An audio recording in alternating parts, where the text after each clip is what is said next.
La vida es un 10% lo que te sucede y un 90% cómo reaccionas a ello.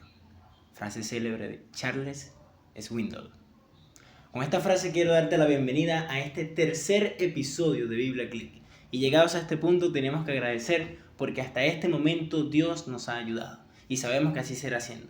Así que todos aquellos que es su primera vez en Biblia Click, quiero decirte que estás en el lugar correcto. Si deseas aprender de la Biblia de una manera moderna, contextualizada a lo que vivimos el día a día, estás en el lugar correcto. Si no eres tan joven, pero tienes corazón joven, también vas a encontrar una experiencia de conexión con la palabra de Dios. Así que, allí donde estás, sea lo que estés haciendo, vamos a tomar unos breves segundos para orar y que sea Dios quien nos dirija en este estudio de la Biblia. Padre bendito, te damos las gracias porque nuevamente nos permites estudiar tu palabra juntos aquí en Biblia Click. Permite que cada persona a la que llegue a este programa pueda conocer de ti y entender, Señor, de que aunque la vida trae dificultades, cada una de ellas son una oportunidad para ver tu poder obrar en nuestras vidas. Te lo pedimos en el nombre de Jesús. Amén. Qué fino sería ser José. Cuando yo me pongo a estudiar la Biblia y veo que José llegó a ser gobernador de Egipto, digo, ¿por qué yo no puedo ser como José? Cuando yo estudio la historia de Daniel y veo que Daniel llegó a ser el hombre más poderoso en imperios tanto como el babilónico como el medo-persa, digo, qué fino sería ser Daniel. Qué chévere sería ser cada uno de esos personajes que tuvo un alto puesto en alguno de los grandes países del mundo. Incluso, qué fino sería ser Abraham. Qué fino sería ser cada una de esas personas que han logrado el éxito. Pudiésemos decir hoy, qué fino sería ser Elon Musk. Qué agradable sería ser Bill Gates, tener un imperio tan grande como Microsoft. Pero cuando estudiamos cada una de las historias de estos personajes, nos vamos a dar cuenta que su vida no siempre fue tan fina. No todo fue tan fácil. Simplemente nosotros nos gustaría ser el José gobernador, pero nos gustaría ser el José del Pozo.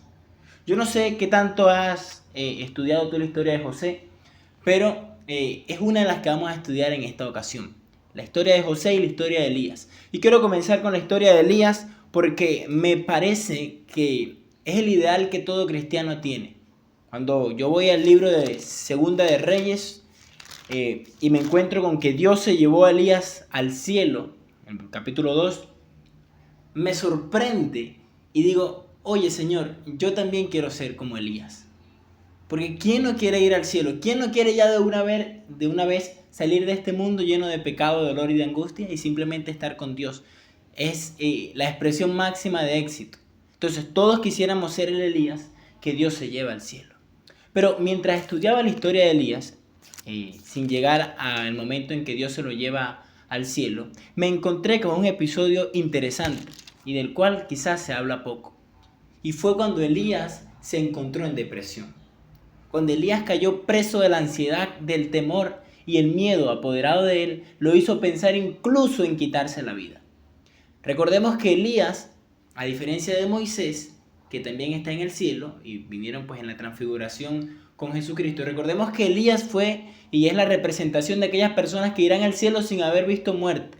Elías no murió, él en su vida fue llevado al reino de los cielos. Pero cuando vamos específicamente al capítulo 20, encontramos un Elías, el capítulo 19, perdón, del libro primero de Reyes, encontramos un Elías diciéndole a Dios, Señor, quítame la vida. ¿Para qué tengo la vida? O sea, el hombre, junto con Enoc, que fue llevado de este mundo sin ver muerte, en algún punto de su vida llegó a decir, Señor, ¿para qué sigo viviendo?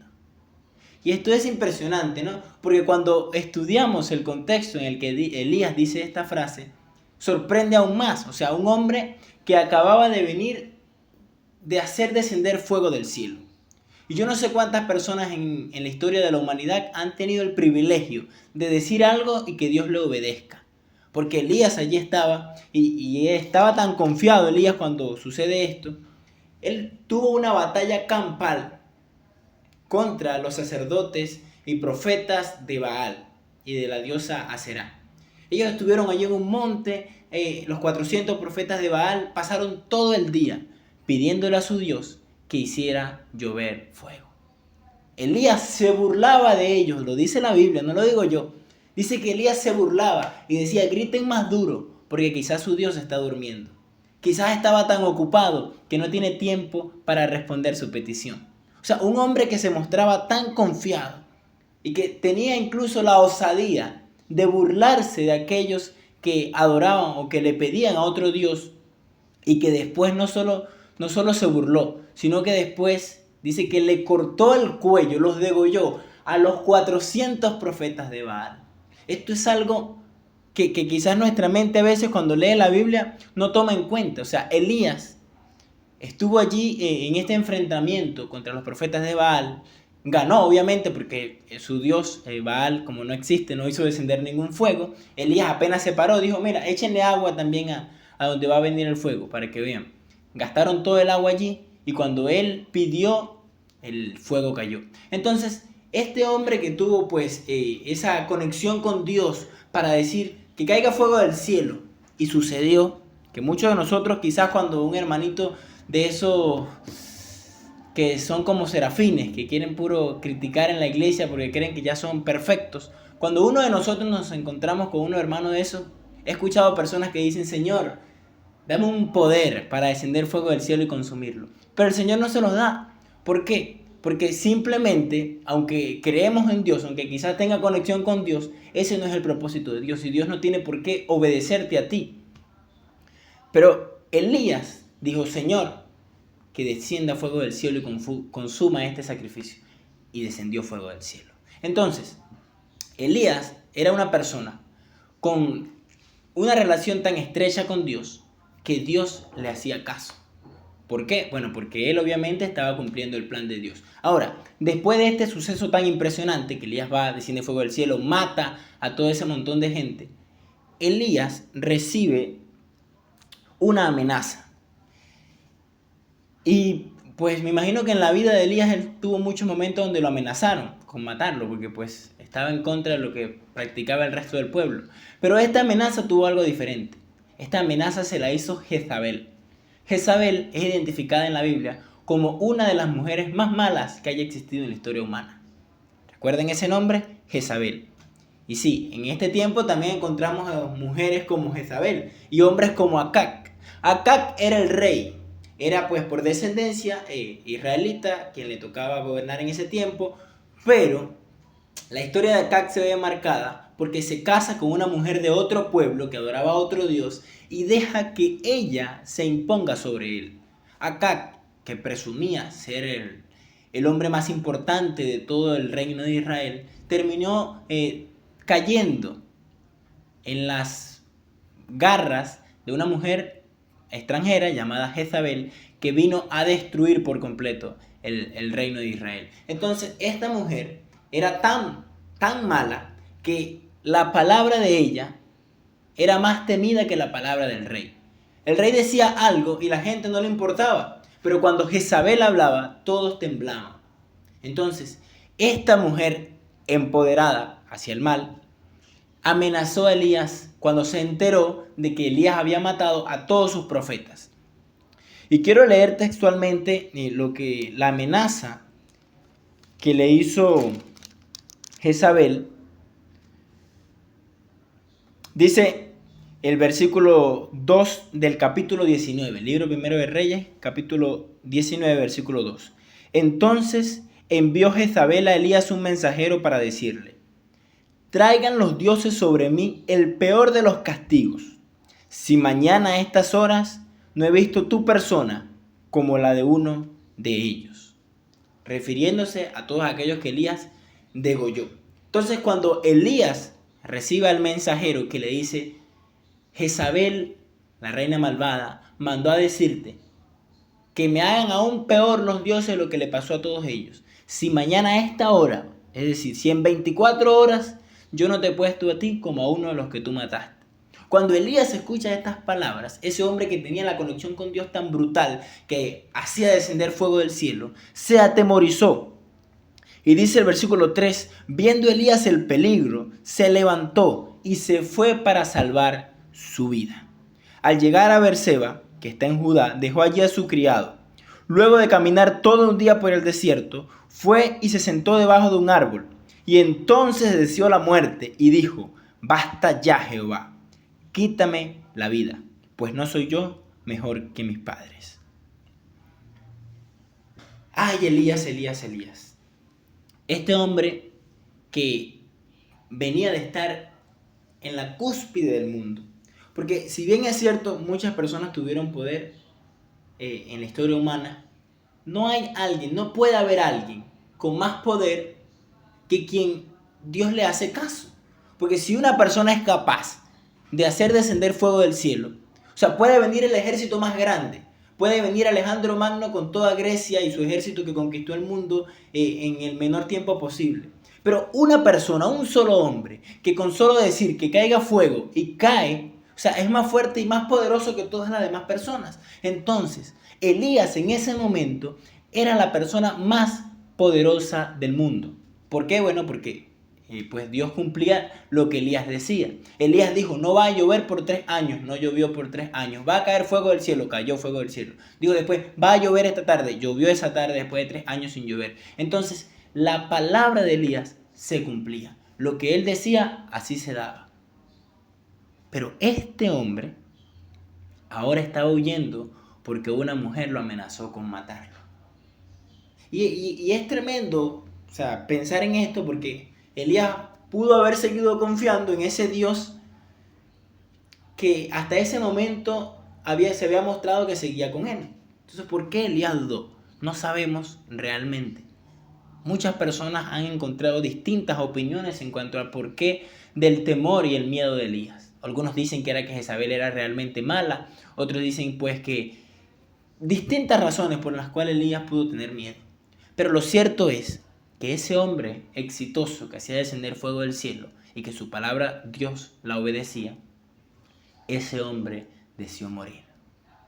Y si la historia de Elías se acabara allí, como se acaba la de Jonás, cuando yo leo la historia de Jonás y Jonás dice: Señor, quítame la vida, y Dios le da una reprensión y se acaba el libro, yo digo: bueno, ¿y qué pasó con la historia de Jonás? Si el libro de Primero de Reyes acabara allí y no se continuara la historia de Elías, quedara con la misma incógnita, pensando que Elías se perdió porque estaba deseando la muerte. Pero la realidad es otra. Dios envió un ángel, reconfortaron a Elías, le explicaron: mira, no eres el único que ha quedado. Tenemos muchas más personas que se mantienen fieles a Dios. Y luego de pasar por todo eso, unos capítulos más adelante, en el siguiente libro de Segundo de Reyes, capítulo 2, encontramos que Dios se lleva a Elías sin ver muerte. Qué maravillosa historia de Elías. Recuerden, la vida no es una línea recta. La vida es una línea que tiene altos y bajos. ¿Por qué? Porque Elías en un punto de su vida estuvo en lo que él creyó que era lo más alto que podía llegar. Era la mayor definición de éxito. Decir algo y que eso sucediera. Después estuvo en el punto más bajo en que puede estar una persona, que es no querer vivir más. Pero después, Elías estuvo en el punto más alto que un ser humano ha llegado, que es ser llevado por Dios sin ver la muerte. Entonces vean todo el viaje que nos muestra la vida de Elías. Muchas personas quisiéramos ser el Elías, o queremos ser el Elías que Dios nos lleva al cielo sin ver muerte. Pero estamos dispuestos a ser ese Elías también que enfrenta dificultades. Pero cuando vamos a la segunda historia que vamos a tocar en este programa, que es la historia de José, creo que es aún más cruel. Porque si bien es cierto, Elías pues cayó en depresión, no quería vivir, no sabía qué le pasó, pero fue porque lo amenazaron de muerte. Pero cuando vamos a la historia de José, encontramos a un chico, a un jovencito, un niño, que recibió un gran cariño de sus padres. Y cualquier niño, cualquier persona puede decir: oye, qué bueno, todos quisiéramos recibir ese cariño fraternal que tuvo José. Es cierto, hasta ahí la historia va bien. José estaba incluso en el punto más alto de su familia, porque sus hermanos no habían recibido tanto cariño como si recibió José. Entonces José estaba en la cúspide de su vida. recibiendo todo el amor posible de su familia. Eso se evidencia cuando pues recibe también una túnica especial hecha de su padre para él. Luego que José está en ese punto cumbre de su vida, José cae no porque él hiciese algo, sino porque sus hermanos planearon matarlo. José iba de su casa a visitar a sus hermanos, a pedirle algo que su padre le había mandado. Y cuando él iba a llevarles comida, eso que su padre le mandó, sus hermanos lo vieron a lo lejos y dijeron: ahí viene el soñador, matémosle y veamos qué va a hacer de sus sueños. Vean el punto de malicioso, el punto de tal de malicia que tenían sus hermanos, ¿no? Que hablaremos quizás en otro programa. Pero este José, que recibía tanto cariño de su familia, tendríamos que identificar bien. Porque cuando recibía cariño de su familia, es solo de su padre y su madre. Porque ahora vemos que sus hermanos le tenían odio.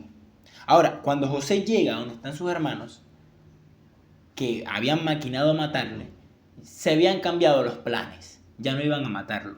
Lo iban a echar en un pozo para darle una lección.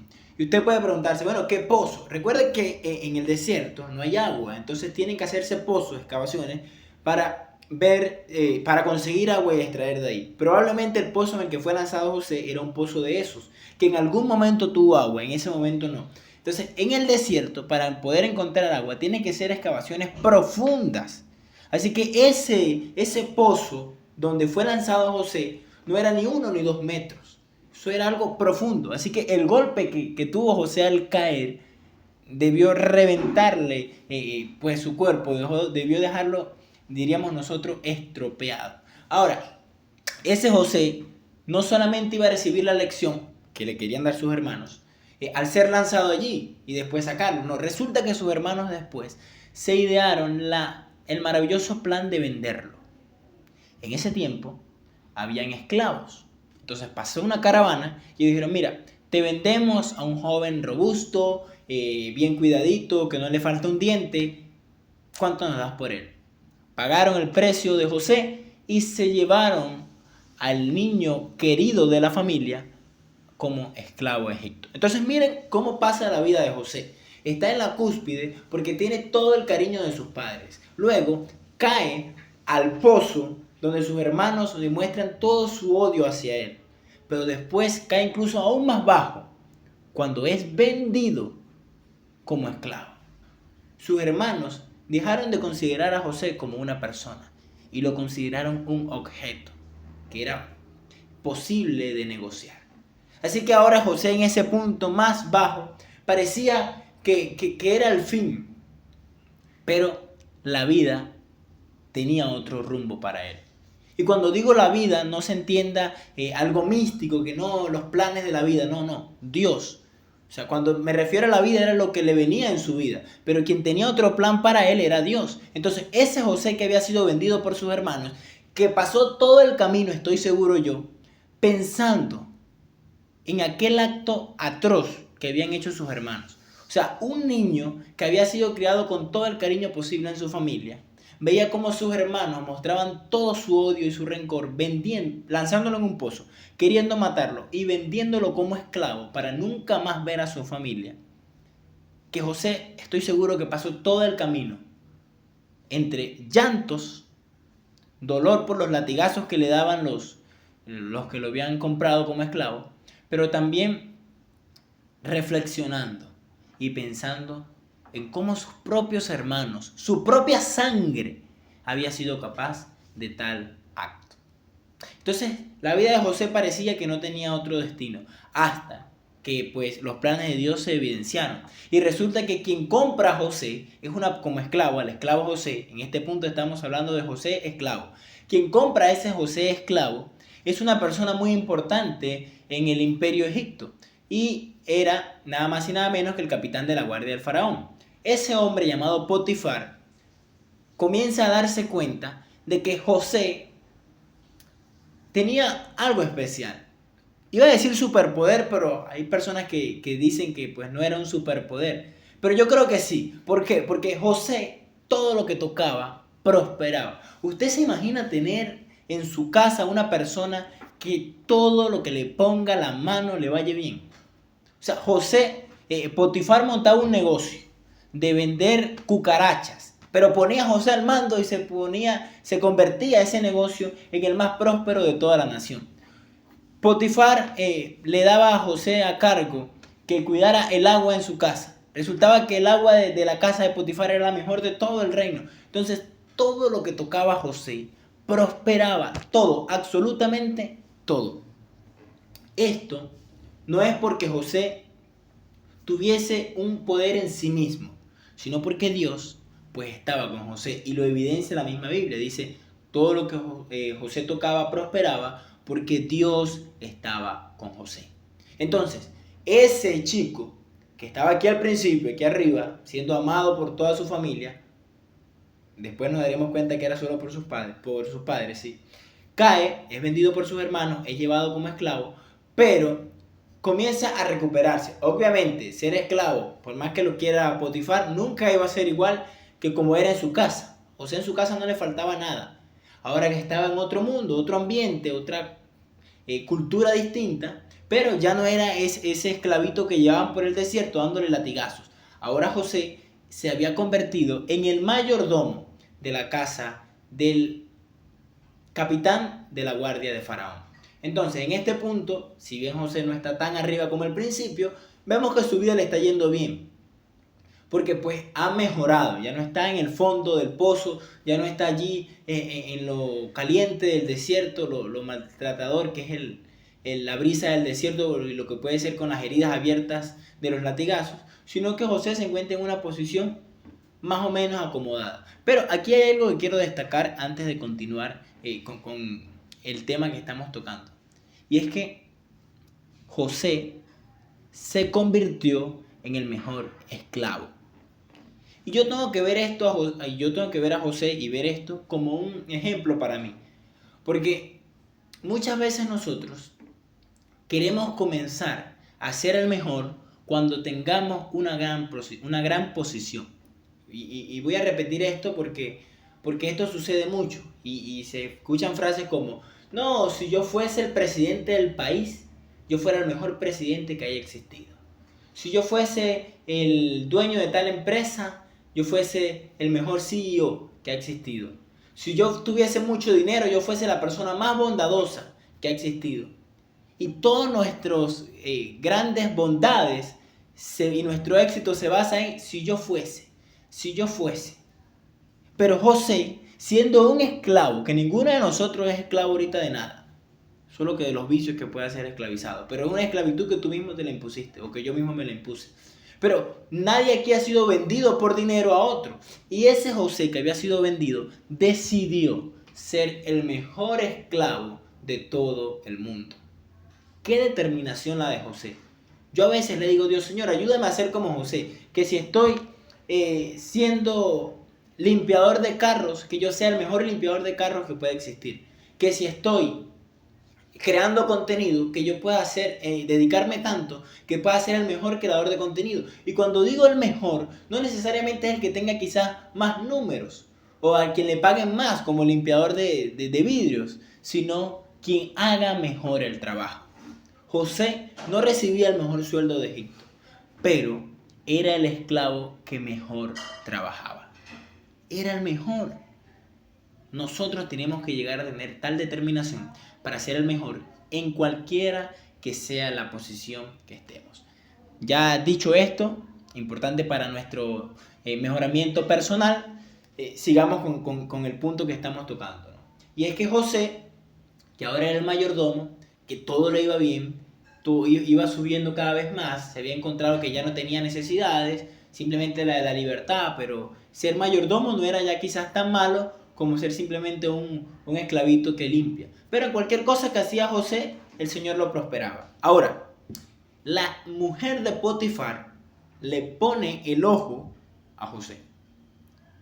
La mujer que se quedaba en casa quizás comienza a darse cuenta que José era un chico guapo, tenía quizás buenos músculos, que no le faltaba un diente, que José era bien aseado, que José era buen trabajador, y que era muy inteligente. Entonces ella comienza a ver todas estas cosas en José y ella pone los ojos en él. Porque cuando a ti te está yendo bien, siempre van a aparecer personas que quieran destruirte. Cuando José era esclavo, nadie se fijaba en José. Pero como José ahora era el mayordomo de la casa de Potifar, la mismísima mujer, esposa del capitán de la guardia del faraón, puso los ojos en José. A un extranjero que llegó como esclavo, ese esclavito que ahora era mayordomo, en ese puso los ojos la mismísima mujer del capitán de la guardia. Entonces, cuando tú comienzas a tener subidas en ese escalafón de bajadas y subidas, en esa montaña rusa que es la vida, van a haber muchas personas que te van a poner el ojo, pero no necesariamente para bien. Como lo evidencia pues la historia de José, la mujer de Potifar le puso el ojo para mal, para destruirlo, porque esto era una artimaña del enemigo. No crea usted que era solo porque pues José era guapo, sino porque el enemigo estaba usando a esa mujer para distraer. Recuerden que el éxito de José se basaba en que estaba conectado con Dios directamente. Así que si el enemigo lograba alejarlo de Dios por medio de una mujer, iba a fracasar José. Entonces, esta mujer que puso los ojos en José, quizás en tu vida o en mi vida, cuando comencemos a tener algo de éxito, va a estar... es una ilustración de cualquier otra cosa que puede pasar. Quizás en tu vida no sea una mujer, sino que sea otra cosa. O quizás sí lo sea. Hay personas que me han dicho, mira, cuando yo era un soltero nadie me buscaba, nadie me quería. Pero después que conseguí novia, todas las muchachas quieren conmigo. Bueno, no se quede en eso. ¿Por qué? Porque cuando tú comienzas a tener éxito, cuando te comienza a ir bien, el enemigo va a poner hasta la mujer más poderosa del mundo a tus pies. Pero eso que tú crees que es que la tienes a tus pies, es solamente para después pisotearte a ti y quitarte todas las bendiciones que Dios te ha dado. Así que José se dio cuenta de esto y dijo, no, yo no te puedo poner la mano encima porque no voy a prosperar algo que no viene de Dios. No puedo pecar contra Dios y mucho menos faltarle pues a Potifar, quien me ha dado el privilegio, quien me ha dado, quien me ha tenido en estima de nombrarme mayordomo de todo lo que él tiene. Así que cuando José rechaza a la mujer pues se endiabla y va, acusa a José, dice que él intentó violar, se arma un escándalo, tremendo drama, que pudiese hacerse una película solo de esa historia, parece así como de telenovela, meten preso a José y ahora la vida vuelve a José a darle otro duro golpe. Porque el José que ahora era mayordomo, que había estado triunfando como mayordomo en la casa de Potifar, ahora era preso en una nación extranjera. Y usted puede imaginarse cómo tratan a los presos en este momento, que hay incluso organizaciones, instituciones y leyes para cuidar los derechos de los presos. En ese tiempo no había nada de eso. Así que usted se puede imaginar el trato que tenía José en la cárcel. Mucho más porque era acusado de querer abusar de la esposa del capitán de la guardia. Así que José no la pasó nada bien allí en la cárcel. Su vida volvió a dar otro bajón. Si la vida de José acabara allí, fuese una historia triste. Pero recuerda, la vida no acaba cuando estás en 1000 pedazos. Escuchaba una canción estos días que decía, si estoy en 1000 pedazos es porque no es el final. Escuché, creo que fue en un reel de Instagram que la escuché. Y me pareció interesante y tiene mucho que ver con esto. Cuando tú estás mal, estás mal pero pegado a Dios. Escucha bien, no crea que por estar pegado a Dios todo le va a ir bien y de maravilla. José estaba pegado a Dios y ahora estaba preso en Egipto. Pero cuando tú estás con Dios, pegado a Él, aunque estés en 1000 pedazos, puedes tener la seguridad que no es el final. Y no lo fue para José. Así que José dice la Biblia que salió de allí y se convirtió en la persona más importante, ya no de la casa de un hombre. Recuerda, él era el mayordomo, él era más importante, pero de la casa de un hombre, o sea, él era el mayordomo, ahora no. Ahora José salió de la cárcel, de allí donde estaba, en el pozo, donde nadie quiere estar. Dios lo sacó de allí para colocarlo como la persona más importante de todo el mundo después de Faraón. Y usted puede decir, bueno, pero es que el imperio egipcio no era todo el mundo. Recuerde que el imperio egipcio, estamos hablando en un contexto histórico donde gobernaba o donde era el imperio predominante en la mayor parte del mundo. Todo el mundo le tenía miedo a Egipto. Así que José logró convertirse en la persona más influyente del mundo. ¿Por qué? Bueno, porque aunque el faraón seguía siendo el que tenía el control total de la nación, el faraón se hubiese muerto de hambre junto con todo su pueblo y todo su poderío si no hubiese sido por José. Por eso, cuando el faraón se da cuenta de lo increíble que era este chico y dice, nah, guará, este tipo es tremendo. O sea, cuando José simplemente con explicarle, estos días conversaba con alguien de la importancia de saber explicar los planes y los proyectos de una manera detallada, pero también corta. ¿Qué es lo que hizo José? José de una manera simple, pero muy detallada, le explicó al faraón el plan de gobierno del país económicamente para los próximos 14 años. Y con esa corta conversación, con ese esclavo extranjero que estaba preso, ve quién era José y ve quién era el faraón. El faraón era la persona más importante del mundo, o eso se creía. José era un extranjero que había sido vendido como esclavo, que nadie conocía en Egipto, que nadie quería porque estaba acusado de querer violar a una mujer importante de aquel país y que aparte estaba allí en la cárcel sufriendo maltrato. Que por cierto, me faltó mencionar que en la cárcel a José también le fue muy bien, porque Dios prosperaba a José en cualquier lugar donde estuviese. Pero seguía siendo un preso. Ahora, luego de todo esto, ese esclavo extranjero, preso que nadie quería, estaba frente a la persona más importante, terrenalmente hablando, contándole cómo tenía él que gobernar su nación para ser la más próspera del mundo. Y si tú fueras el faraón, hubieses aceptado el consejo de una persona que aparentemente no ha tenido éxito. Porque si estaba en la cárcel, preso es porque no era muy bueno. O eso se podía pensar. Pero el faraón decide, fue tan convincente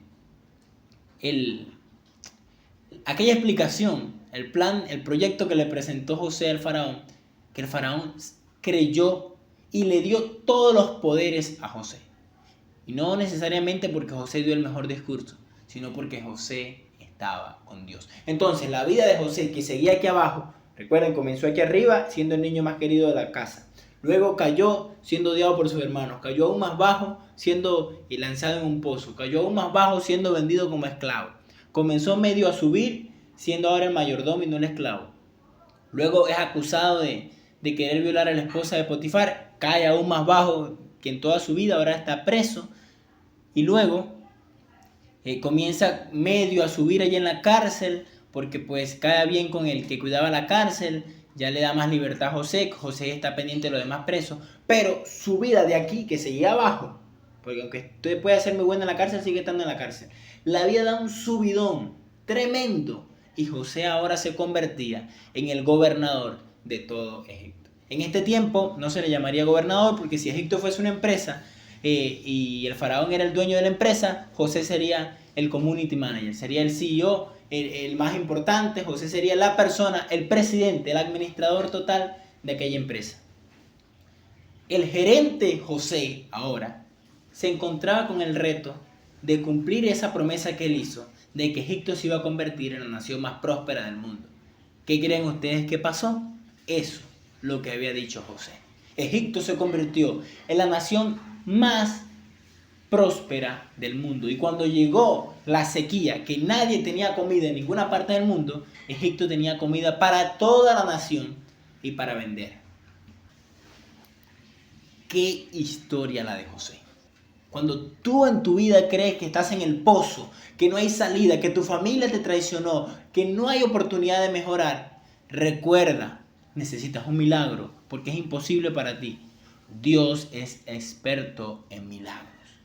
Cuando tu relación matrimonial se fracturó, cuando tienes problemas con tu esposo o con tu esposa, cuando peleaste con tu novio, cuando se dejaron, cuando estás en depresión, recuerda, Dios es experto en milagros. Cuando tu relación con tu papá va mal, cuando te quieres ir de la casa porque no soportas más estar allí, cuando todo es peleas, cuando parece todo irremediable, cuando ya tú has llegado incluso a generar odio y a guardar rencor hacia esa persona, recuerda, necesitas un milagro y Dios es experto en milagros. La vida de Elías es una muestra de ello. La vida de José es una muestra de ellos. Dios es experto en milagros. No se te olvide esa frase. Repite, Dios es experto en milagros. Si estás orando por una muchacha y la muchacha aparentemente no te presta atención, sigue orando. Dios es experto en milagros. Quizás el milagro no es que ella por fin te preste atención, sino que Dios te traiga una aún mejor que ella, en cuanto a características que te servían a ti, que te funcionaban, que lo que tú verdaderamente necesitabas. Dios es experto en milagros. Si tú dices, no, pero es que mira, me fue mal en el trabajo, mi emprendimiento no salió bien. Dios es experto en milagros. La frase del día es, Dios es experto en milagros. Entonces, la vida de José nos muestra a un Dios que está allí, pendiente de ti, que aunque estés en el pozo, sigue contigo, que aunque estés en la cárcel, sigue contigo, y que cuando estás como gobernador de todo el imperio más grande del mundo, sigue contigo. ¿Por qué sigue Dios contigo? Porque Él te ama. Pero ¿qué también influye? Que José siguió con Dios. Dios siguió con José, José siguió con Dios. Dios quiere seguir contigo. La pregunta es, ¿quieres tú seguir con Dios? Porque es muy fácil decir, yo soy fiel a Dios cuando Dios me coloque como gobernador de Egipto, en nuestro contexto actual. Yo soy fiel a Dios cuando Dios me dé un buen trabajo. Yo seré fiel a Dios cuando Él me dé un carro. Yo seré fiel a Dios cuando me dé tal cosa que le estoy pidiendo. No. Tienes que ser fiel a Dios, tienes que estar con Dios cuando estás en el pozo, cuando estás en la cárcel. Y luego cuando estés como gobernador de Egipto, seguir con Dios. Analizadas estas dos historias bíblicas de la mejor manera, tenemos pues dos ejemplos claros de éxito. Tanto el éxito terrenal, que no solo en eso, porque José también entendemos pues que su éxito espiritual también lo tuvo porque estuvo conectado con Dios, su éxito emocional también, tuvo una linda familia, tuvo hijos y todo, así que José fue el éxito integral en todos los sentidos de la vida. Pero el éxito de Elías es aún más impresionante, ¿no? Porque fue llevado al cielo sin ver muerte. Y es el éxito que todos queremos, sea muriendo o no, pero queremos ir al cielo. Queremos que cuando Jesús regrese nos lleve con Él. Entonces, si quieres lograr ese éxito, tienes que entender de que el éxito no es un camino lineal, o sea, subiendo solamente. Es hacia arriba, pero que tiene altos y bajos, y altos y bajos. Quizás un paso para atrás y dos o tres para adelante. Recuerda esto. Entonces, llegados a este punto, podemos decir que hemos aprendido a la luz de la Biblia la clave para el éxito. Como también hemos aprendido que nosotros podemos tener éxito. Tú, ese sueño que tienes de ser doctor, ese sueño que tienes de ser ingeniero, ese sueño que tienes de ser abogado, ese sueño que tienes de ser maestra o ser maestro, ese sueño que tienes de ser pastor, ese sueño que tienes de ser emprendedor, ese sueño que tienes de ser empresario, sea cual sea tu sueño, lo puedes lograr. Tienes que hacer como José, tienes que hacer como Elías, estar pegado a Dios, entendiendo que va a haber momentos de depresión, momentos de llanto, momentos difíciles, pero que todo eso es parte del camino, que lo que en realidad va a marcar tu destino, tu futuro, es cómo tú reaccionas a esas malas situaciones. Y entendiendo de que Dios va contigo, no hay por qué temer. Así que, querido amigo que estás aquí, ten la seguridad de que Dios va contigo, pero también apégate a Dios y ve tú con Él para que todo lo que sueñes puedas lograrlo. Así que Walt Disney dijo una vez, si puedes soñarlo, puedes hacerlo. Yo te digo, si lo sueñas de la mano de Dios, lo lograrás. Porque si Dios va de tu mano, no hay ningún obstáculo que se ponga en el camino. Así que con esto quiero invitarlos al siguiente programa de Biblia Click, que estará quizás aún más interesante. Intentaremos seguir extrayendo de la Biblia esas historias que son impactantes y que podemos aplicar a nuestra vida diaria para así seguir aprendiendo un poco más de las inmensas lecciones que Dios tiene para nosotros. Dios te bendiga, cuídate mucho, camina por la sombrita y recuerda, no se te olvide, Dios es experto en milagros.